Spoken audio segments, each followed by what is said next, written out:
So the presentation is about to begin. This session will be recorded and will last 60 minutes. I would ask everybody to mute your microphones during the presentation and also turn off your web cameras. If you have a question or a comment, please put it in the chat room during the presentation, and we will address all your questions at the end. All the participants in today's event will have access to a recorded session, which will be available 1 week after the event. TESOL International Association's Intercultural Communication Interest section is pleased to present this webinar titled Stories from the Classroom. It is a lightning talk webinar, which means that it is a very fast-paced and exciting process. We are very pleased to welcome all of you to this webinar. My name is Natalia, and I will be a moderator for today's event. Before we begin the event, let me tell you a little bit about our interest section. The Intercultural Communication Interest section addresses the ever-growing needs of language teachers who must engage in intercultural communication even when they are teaching in their home countries.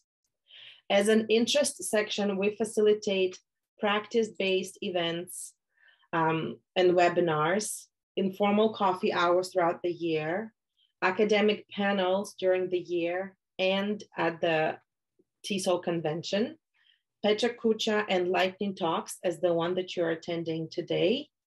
We also publish regular news letter issues and more other events. To remind everybody that this presentation is being recorded and all of the participants who have registered will have access to the recording within 1 week after the live event.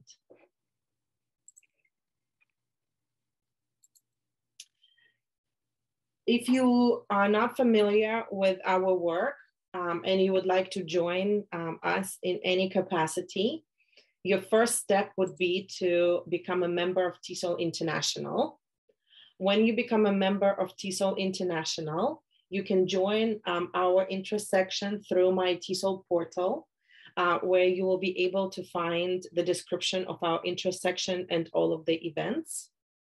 However, you can also follow us on social media, on Facebook, on Twitter, and on LinkedIn.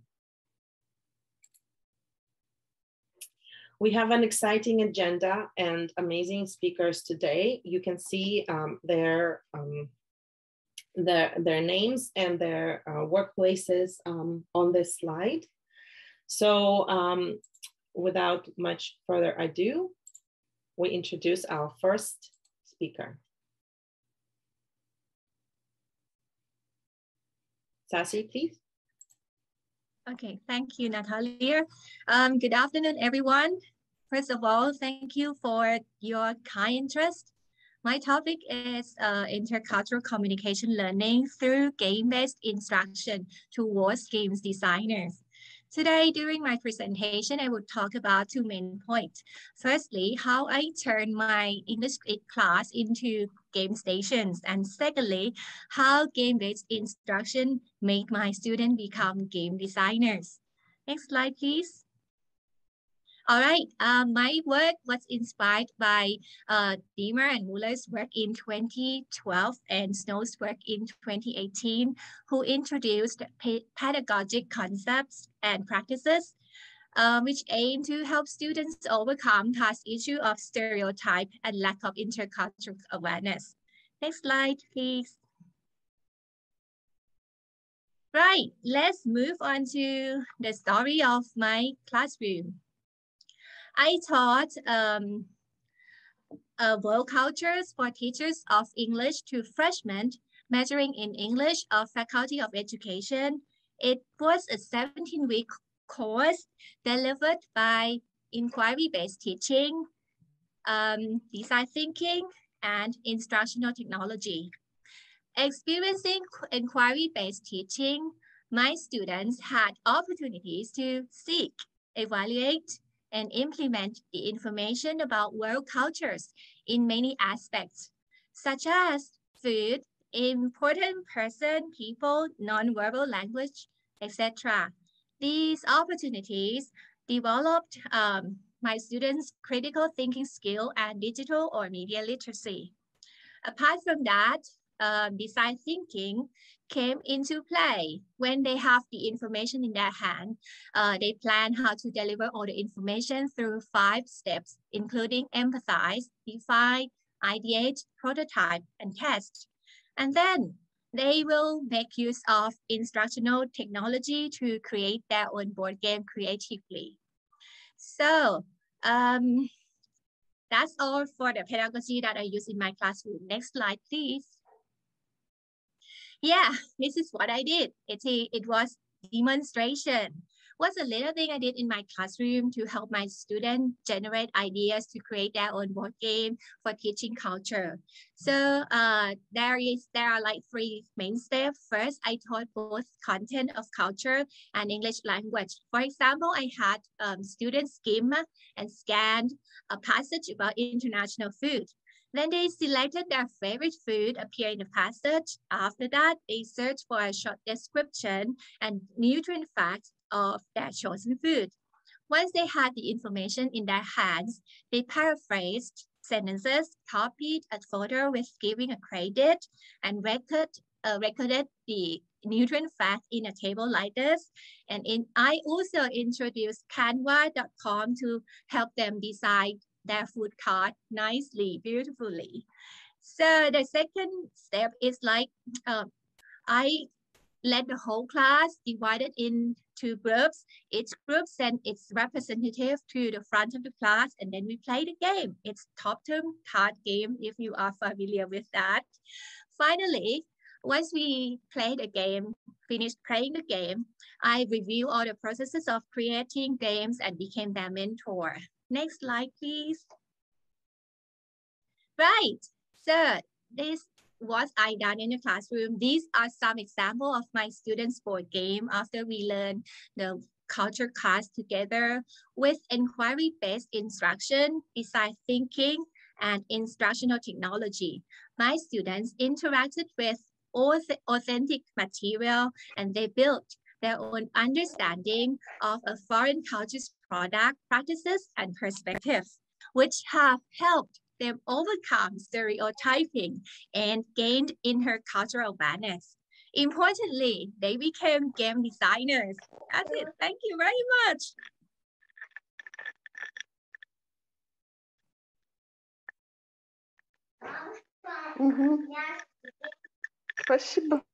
Thank you so much. I would like to ask everybody to please mute your microphones. If you have any questions for this presenter, please share them in the chat or save them for the Q&A, which we'll have after everybody's done talking.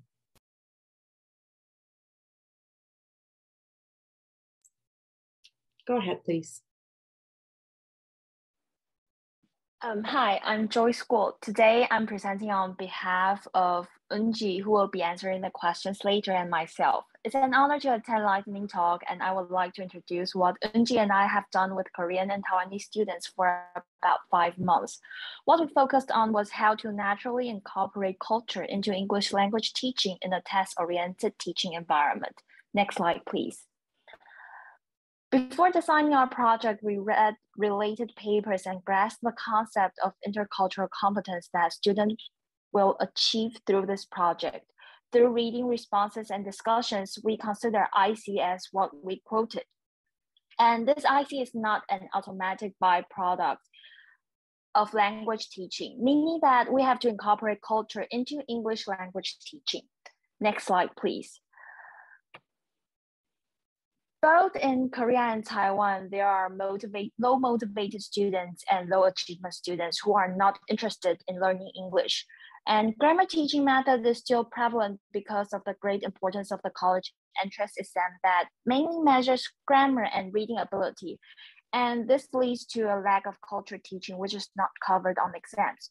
So one of the important things was to include culture teaching contents in the evaluation to motivate students. Next slide, please. So in September, both Korean and Taiwanese students did personal and social identity wheels and culture maps as pre-activities to think about what identities have affected who they are and how their own culture has been formed. And interestingly, To Kill a Mockingbird by Harper Lee was included in both Korean and Taiwanese English textbooks. So we had students read TKM. And TKM has been one of the most frequently challenged books because of racial slurs. So we asked students to read another article posted on Washington Post called Many Classic Children's Books Have Troubling Themes or Language. Should we read them anyway? And these readings were covered on exams in Korea, which helped motivate the students. And in Taiwan, students started a conversation about whether there is racial discrimination in Taiwan. After reading both materials, Korean and Taiwanese students met on Google Meet and talked about two discussion questions. The first was, should TKM be removed from the school curriculum? And the second was, what makes you think so?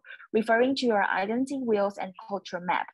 The answers varied because of students' social and personal identities and what they have experienced, even though they have mostly the same nationalities, which indicates that culture is what represents a group of people, yet it does not apply to everyone within said group.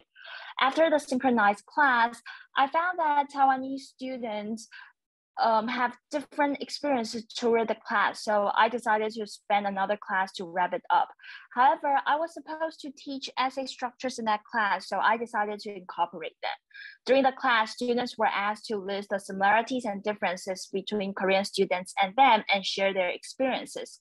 Then I guided them to learn the perspective from Derwin. One does not meet cultures but individuals. Afterward, I taught the structure of a compare and contrast essay, and students were invited to write an essay. In the second activity, I taught the structure of a cause and effect essay. Students as groups then have to pick a similarity or difference and think of the causes and how it might affect their communication. I distributed the identity wheel worksheets as a reference to help them. Of course, they were invited to write essays again. After this class, Unji and I decided to do an easier activity as a wrap-up of the project. We imitated the pattern of post-crossing and had our students exchange Christmas or New Year cards.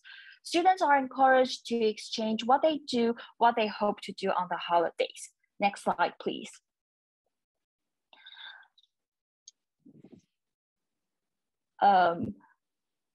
After this project, we deeply understand that culture means how we understand ourselves and how we connect it to the world. Every piece of teaching material or every word we say relates to culture. So even in an exam-oriented teaching environment, it is possible to incorporate intercultural teaching and the curriculum. Thank you.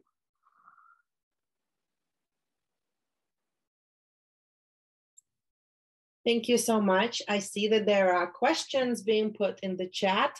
So I would encourage all of the attendees to share your questions, comments, or thoughts in the chat during the presentation. It would help us for the moderation in the QA section if you put the names of the presenters who you're exactly asking as I'm taking notes. Thank you so much. Amazing presentation. And we're going to move on further with the next one.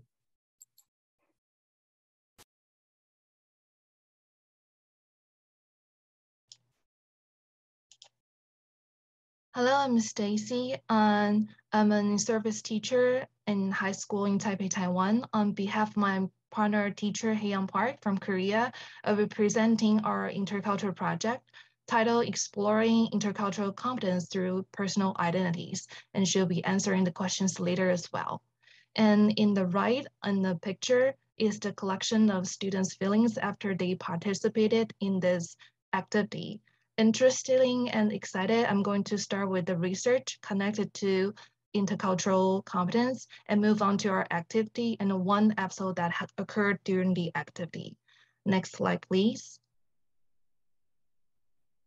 So our understanding of intercultural communication derived from Dervin's 2010 that instead of meeting two cultures, actually students are actually meeting two different individuals.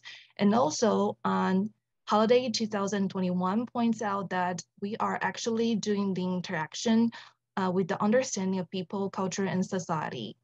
And Dervin 2021 beautifully described our purpose of doing this is that in addition to knowing about each other's traditional national identity, we want to shift the focus on personal aspects to dig into the differences between individuals.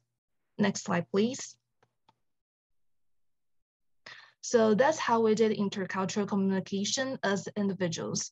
We still started with the national identity, making students divided into groups, and then made co-edit the Jamboard with 3 pictures with simple description. So they uploaded that to on the Padlet, just like what you see in the picture, and then ask questions, leave comments. And during the synchronous session, students did the face-to-face interaction so they can do the communication based on the comments and questions.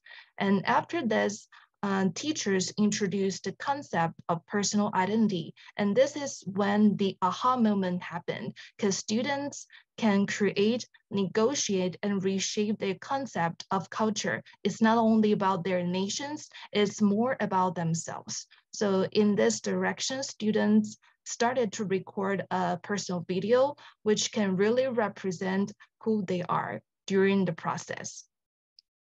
And then this project is unique is that we not only focus on national identity, we also focus on personal identity. And there's a small episode happening that we want to share with you. Next slide, please. So actually during the synchronous session, one Taiwanese girl, when doing the face-to-face interaction, she said that, oh, I want to see a handsome Korean guy. And then the Korean boy in the other side saying that, I'm sorry, I'm not handsome. So actually this is when the misunderstanding and miscommunication happened. And I think it happens a lot during this virtual intercultural communication. And there are a lot of reasons. Maybe it's due to English is their foreign language, and maybe it's related to what we are digging into that is associated with personal and national identity.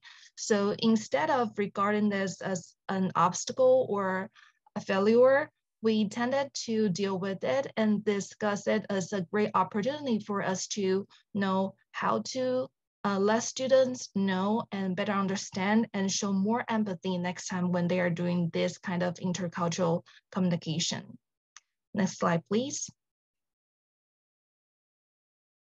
So we would like to conclude our session with the quote here that as educators collaborate to develop students' intercultural competence, we think that we should consider every aspect of their lives. So we should have chosen to deepen our students' understanding about their own identities. So as students interact as a person to person through this project, they are challenged to not define the other according to where she or he comes from as national identity, but who the person is as an individual, that is the personal identity. And if you have any questions, you can contact us through the email on the first slide. Thank you. Thank you so much, Stacy. I see that there are questions popping up in the chat for you. Thank you, everybody, for engaging with the talk. Just as a reminder, you can share your questions now in the chat or save them for the Q&A session, which will happen after all the presenters are done talking.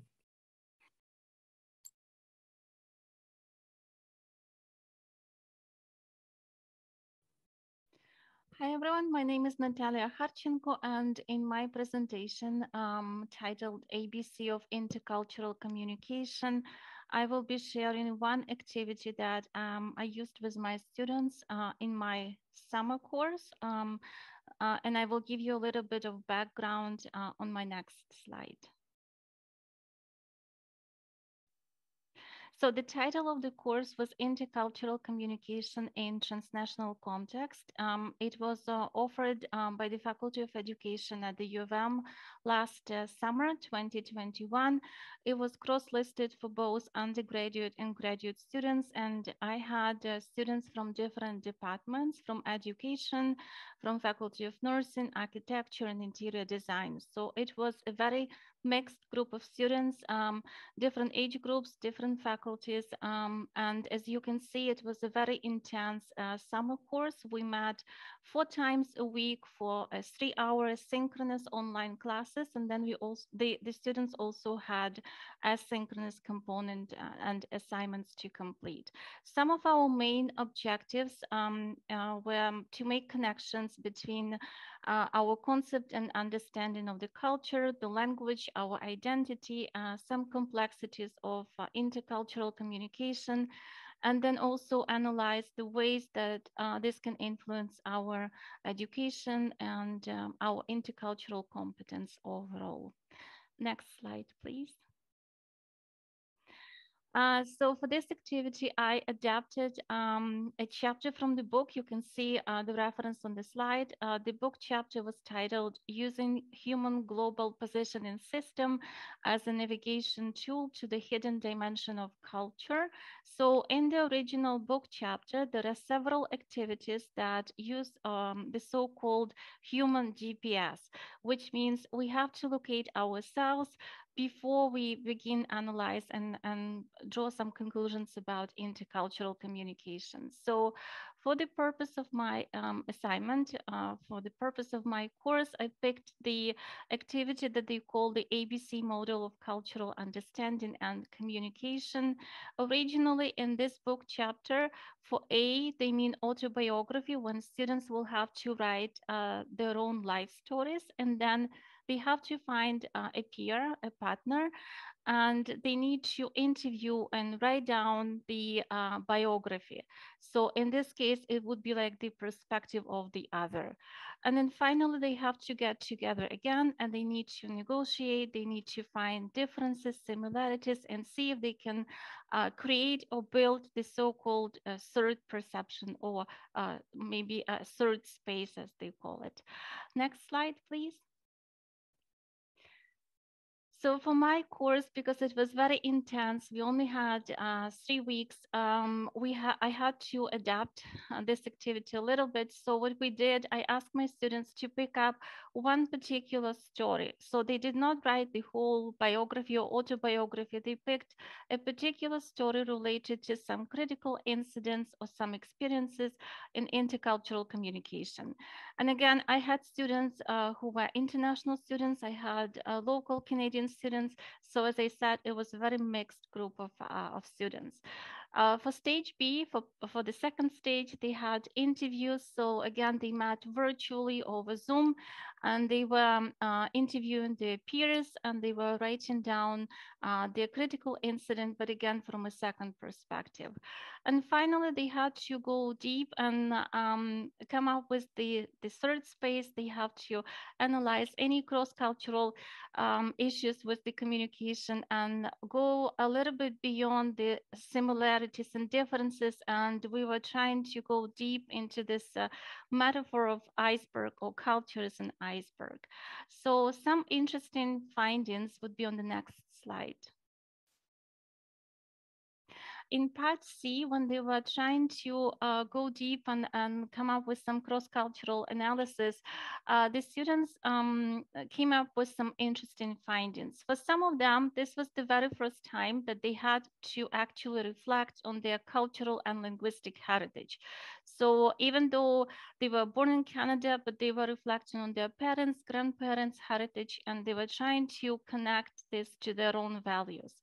For some of them, it was a surprise to find out that actually their Canadian values were dominating their heritage culture and their heritage language.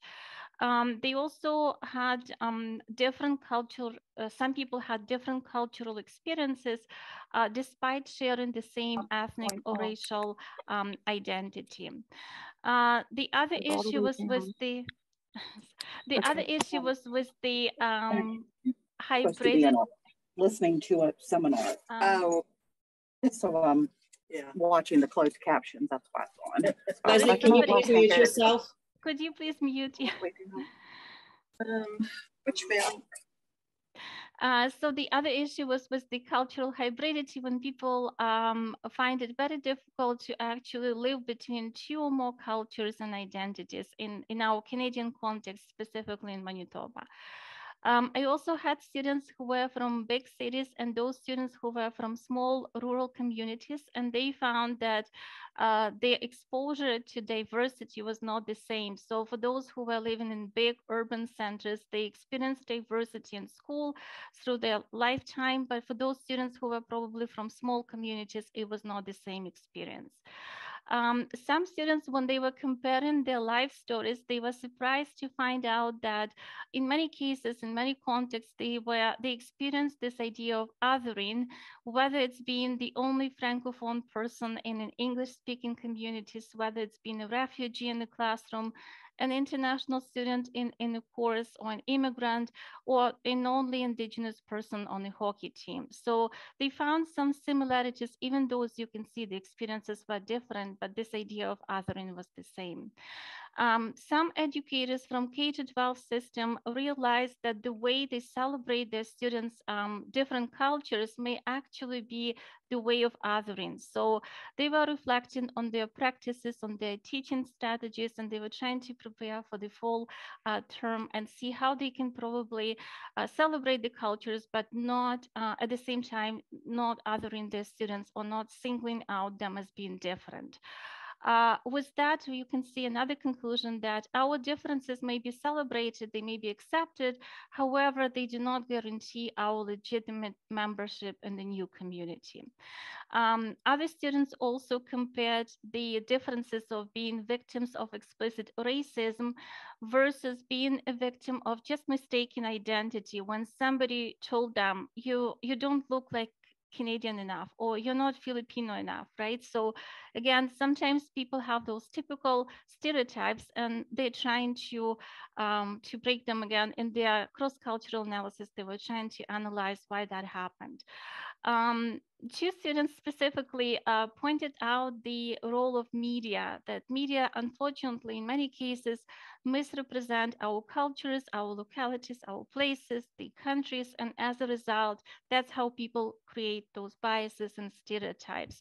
So for example, a student from Nigeria and another student from Israel, they were surprised to find out that in both cases, their home countries were so misrepresented in Canada, so that here people, when they hear Nigeria, they would think of a very poor country. When they hear Israel, all of a sudden the association would be with the ongoing military conflict. But that's not the whole culture. That's not the whole picture, right? Finally, the last observation was when they were trying to clarify and when they were trying to compare their life stories, they actually were able to find out some blind spots. So they had some discoveries. They were telling, like, I never thought about it. I've never reflected on that. And if you know about Johari window, that's what we tend to have blind spots, and we're not able to see them unless somebody else will point them out. So that was also a very important discovery for some of them.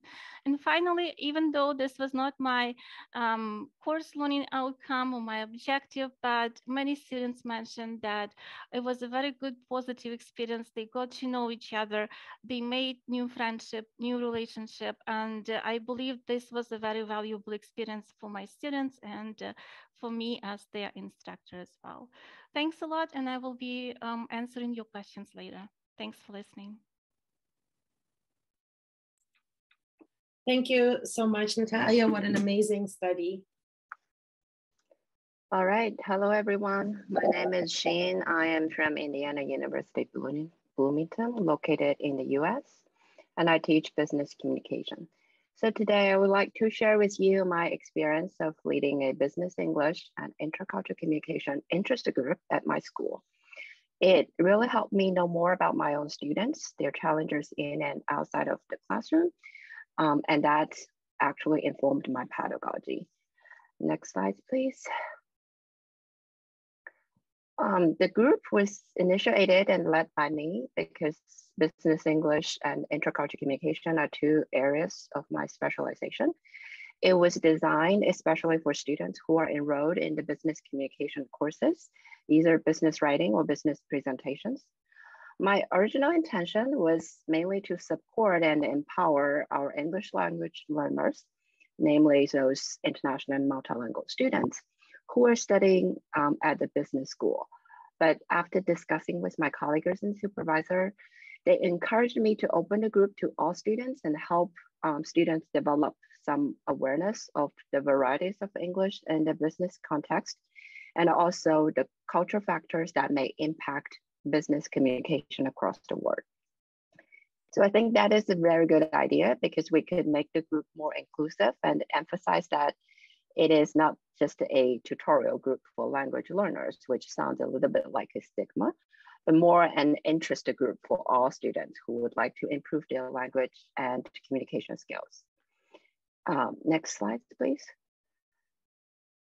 My colleagues and I, who served as faculty advisors, hold group meetings and workshops, and we also provide individual consultations to students who are in need. So students could seek help to improve their writing and presentation skills. And the group started in fall 2021 and continued this semester since we find it helpful and well received by not only students, but also faculty members. And I have some observations from the fall semester to share here. Next slide, please. As you could imagine, majority of the participants of the group are international and multilingual students who are also called second language students or L2 students. I found that they are more ready to adapt themselves to the new cultures and usually have more to share when we discuss the topics of intercultural communication. They also really appreciate the safe place for them to vent their concerns in and outside of the classroom. However, those students still need support and guidance in terms of communicating with their professors and American peers. Language barriers remain a challenge for those students, but interacting with people who show empathy and patience makes international and multilingual students more comfortable and confident. So, you know, in the group, there were also some American students who are either learning a foreign language or have some overseas experiences. So this group of students interacted very well with each other, and many of them became good friends ever since. Next slide, please. And those observations also lead to some implications for me to better facilitate the group in the future. First, language proficiency takes time to improve. It's not something that could be accomplished within one semester or even 1 year. As you all know, it usually takes years for us to really master language. But creating this supportive community for students to make friends and practice their language skills proves helpful. Also, providing students with the knowledge and skills to better understand and articulate or even theorize their intercultural experiences will empower them when they navigate new environments or face challenges. For example, we talked about linguistic racism and microaggression in the group meetings and workshops, and students discussed how to deal with those difficult situations. And actually, many of my colleagues who are also very interested in this group, they are eager to help, to serve as faculty advisors, and they are really willing to learn more about their students. So I believe faculty members could also benefit from getting involved in such kind of groups to engage students with diverse linguistic and cultural backgrounds. All right, that's my story, and I'm happy to further discuss with you if you have any questions or comments. Thank you. What an amazing presentation and very exciting work. And I echo Jennifer's comment that so many different students were included. So we're now going to go into the Q&A, and we have a question for Stacy. When you were talking about the culture could be individual to individual rather than a general culture, how quickly did your students accept this notion, and if there were any tensions for students working around conceptualization of this? And that's a question for Stacy. Hello, my name is Heian Park. Yeah. I work with Stacy. I'll be answering the question. Fantastic, thank you so much. Okay, first, when we introduced this idea, the students were confused at first. They asked, shouldn't culture represent the whole country? But as we pointed out, that all the characteristics that are used to describe people from a certain country, the characteristics do not always apply to everyone. And that in this intercultural communication, students are also sharing their individual characteristics and individual interests, yet from the student's point of view, that will still be perceived as learning about others' culture. So as we explained this, the students then understood and accepted the notion that culture could be individual to individual. Yeah, it's very interesting. I see a lot of, similarities around. So many of our presenters today talked about identity as an integral part of intercultural communication. And I see a lot of work by Dervin impacting the holidays work as well. There's actually a request in the chat if the presenters would share any references for this project. So if you feel that you can put that in the chat as well for people to share. Natalia, a lot of people commented on your project, and it takes us a little bit in a different space academically, because you worked with post-secondary students. Can you talk a little bit more about the course? How long did it take you to design it? And when you analyzed your data, how did you analyze it? Did you have a specific research methodology to come to your conclusions? Okay, thanks for your question. So it took me about 2 months to put the course together, but it was from scratch. So I had to put it, like find the readings and assignments, create the activities on our LMS, because this was completely online. It took some time definitely to put all the information online, to create the quizzes, case studies, and problem-based scenarios. So yeah, 2 months for a 3-week course. So it actually took me more time to design and create it than I was teaching that. So I was a bit disappointed when it was over. So that was question number 1, 2 months to design. Methodology for analysis, this was not my research. It was just the course that I was teaching in summer. So it's not like was my research project when I had to develop some proposal and methodology. This was just like one of the assignments that I found that students really liked, and they really found that it was valuable for their intercultural competence. So I didn't put any specific framework. And as I said, particularly because I had a very mixed group of students. I had undergrad and grad students. So my grad students, they were able to apply maybe more of discourse analysis in their stage C when they were doing this cross-cultural analysis. But some students who were undergrad, I also had few students who were international, very fresh, very new to Canada. One student actually, I guess, had spent about 2 months before our course. And you can imagine it was in the middle of the pandemic, right? Online, studying online. So definitely they had different experiences. And I could not just impose one framework, because for some of them, it would be just too much. So there was no particular framework, but as I said, for grad students, they were able to apply some theories and some theoretical frameworks, specifically discourse analysis, when they were looking at their peers' stories and biographies. Thank you. Yeah, I think there's a lot to be said for just in classroom, informal, evaluation of the learning. And that can give us, as you have so beautifully showed on your PowerPoint, great insight. So thank you for sharing this. There's a question for, not specific to just any presenter, but to everyone. The question is whether any of presenters use any intercultural assessment tools or instruments to measure the intercultural competence and experience among the students. So if any of you have used any assessment to measure the intercultural competence, you can please comment, or if you have considered that, we would also love to hear from you.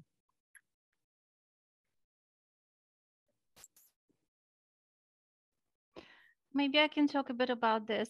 We were looking, I was looking at different publications where they use those tools to measure someone's intercultural competence. And again, in my particular teaching context, I found it very problematic because, as I said, my students had different experiences being in Canada. However, I did find some value in that. And what I did, I didn't just give them the questionnaire or the tool, but we had like a needs analysis. It was on our LMS, on our online learning system. So I just created like a survey at the very beginning with some questions. It was anonymous. And the students, they could just put the comments. It was not exactly the tool to measure their competence, but just more like needs analysis, I would say. Thank you. Any other presenters? Do you have any experience with using any tools or frameworks to measure or evaluate your learners' intercultural competencies? Or is that something that you come across in your working contexts?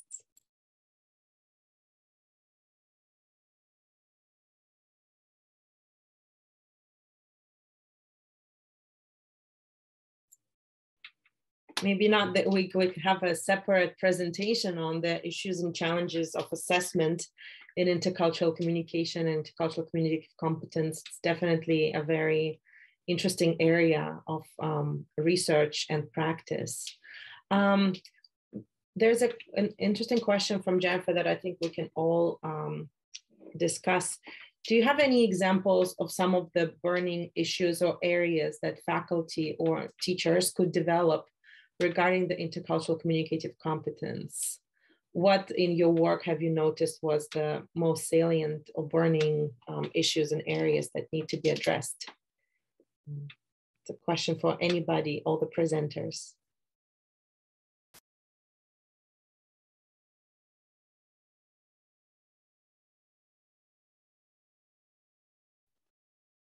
I can jump in and start Thank to you. share a little bit, because after I initiated that interested group, I think I have a lot of colleagues who come to me, and they have a lot of questions like, how can I better engage my international and multilingual students?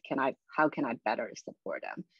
So I do think many faculty members need some training in terms of better engage students with diverse linguist and cultural backgrounds, because I believe there are still many misunderstandings even between faculty members and students from different cultures, or say diverse cultures. Like the examples that I use in my presentation, the linguistic racism and microaggression. Like in our business school, almost in all the classes, we have a lot of teamwork. So a lot of times, faculty members don't know how to really facilitate or say help students to build successful intercultural teams. So for me, just so some of the topics that I'm striving to further discuss with my colleagues. Yeah, I see many hands raised. So yeah, I would like to listen to others' voices. Right, can I add something yes, to that? Please, I can see your hand. Yeah, because of my culture, I mean, teaching in Thailand, it is like teaching monolingual students. So the cases races or things like that, we could understand that. But I think faculty, especially in my context, is about gender education and gender role, gender identity. That is very important for faculty should be aware of and be well educated, because it keep raising, we need to raise awareness of gender education, gender identity for our own student in our country. It's about Thailand. Yeah, I hope that could be useful. Yeah, thank you, Sassy. Definitely, it's one of the strengths for events like this, when we can see examples and experiences from different contexts. So it's very important to highlight that. Thank you. I see Roxana's hand, please. Thank you, Natalia. As I listen to these wonderful presentations, what comes to my mind, and you also brought this up, there is a need for us to talk about what do we mean when we say intercultural competence or intercultural awareness or intercultural development. I think we agree in many aspects, but also we probably come from different perspectives. Depends on what our own positionality is, as well as our own context, such as, for example, concepts of linguistic prejudice, right? Or identity wheel, the question that I ask about. Which identity wheels are we using? The ones that were developed in the United States, where we are applying it, in which context? Which identities are listed, which are not listed? So I think it's also important that we have the conversation, and almost like seems there is a need for operational definitions. I think that's the term that I remember, I came across in several different readings that I've done recently. So it's an important discussion to have, because we have people joining us from many different national contexts as well as institutional contexts, which is wonderful. And so that deserves a discussion, I think. And we have TESOL convention coming up. I believe that should be an issue that we discuss, not an issue, but an item that we should have on our agenda at the business meeting. And just for everyone, I'm past chair of the Intercultural Communication Intersection. Thank you. Yeah, absolutely, Roxana. That's a great point to highlight, especially as our intercultural communication intersection is growing, and we have so many different people joining us, and there's exchange of knowledge and exchange of practices. I think it's very, very important to kind of consider that some things that work in one context can be adapted in another, but I think it's always important to kind of highlight the flexibility of different practices, because what works in one context can, or maybe it does not work in another one. Yeah. There's a question in the chat for Sin. What can be done to encourage faculty to engage in developing their own intercultural competence? I think it's something that we can also consider as the interculturalists. So what do you think we can do to encourage and support our colleagues in this process?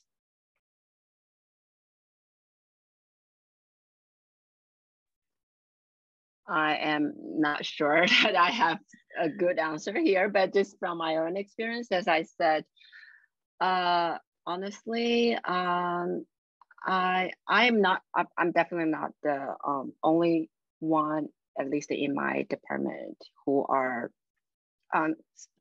studying in the areas of intercultural communication.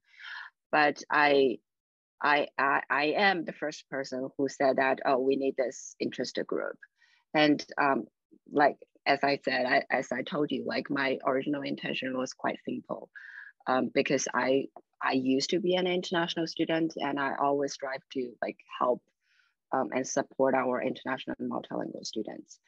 But then once I initiated this group, I find that oh, wow, that's kind of like a very, how to say, a surprise that my colleagues are so supportive, and they think, yes, we need it. We need to do this. So I think from my experience, I think we just need someone to really advocate for our students, and we need someone to take the initiative. That's it. So yeah, I see Sassy's hands. Maybe she had more experience to share. Yeah, me again. Okay, I think I see a good example from Penn State University. The EPIC is like the English for Professional Purposes and Intercultural Center. We start from the little thing that there is like a workshop to train our faculty how to pronounce our students' name correctly. I think this little workshop will be very useful for faculty. And also in my country, I think long time ago and nowadays, I think it's still like this. The perspective of nativeness is very, interfere to the speaker of English as a second language or foreign language. I think it might be better that we can raise awareness to celebrate the different accents and celebrate the non-native and non-nativeness together. That would be nice. Yes, absolutely. I think it's a great point to be made, because sometimes, we talk a lot about microaggressions, and, we can all do a better job in trying to address them and prevent some of them happening. There's also a great idea in the chat about having an interest group for teachers, which maybe in part our intercultural communication interest section is trying to create spaces for that as well, where people can come and support each other in their advocacy work, not just in their teaching, but also in their advocacy work. Just looking at the time, we only have 2 minutes left, and I wanted to thank you all for attending this webinar today and engaging with our work, and a special thank you for our presenters for sharing your important work with the rest of our community. Just to remind you all that this webinar has been recorded, and if you have registered, you will receive a link to the recording in a week's time. So thank you again, everybody, for attending. I hope you have a great rest of the week, and we hope to see you at our other events that are hosted by the Intercultural Communication Interest section. Thank you so much.